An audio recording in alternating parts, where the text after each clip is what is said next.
Welcome to Pindar Poetry. We hope you learned something new. You're starting now? Shut down the computer, unplug power, and disconnect peripherals so you have a safe workspace. Next, remove the case side panel or bottom cover.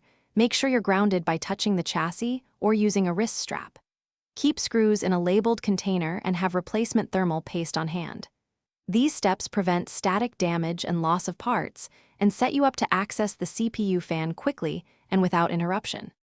Once the cover is off, locate the fan cable where it plugs into the motherboard and unplug it gently.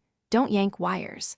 Then remove the screws or unlatch the retention clips that hold the fan and heatsink.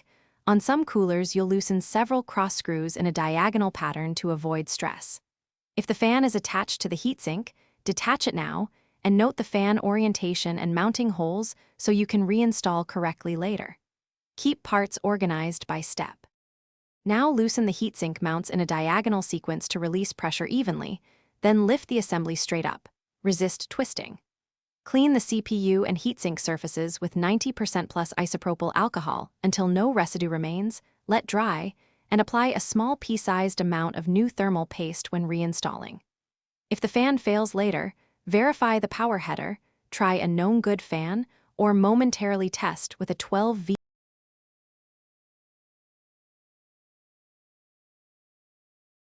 Thanks for watching. Consider subscribing if we helped you.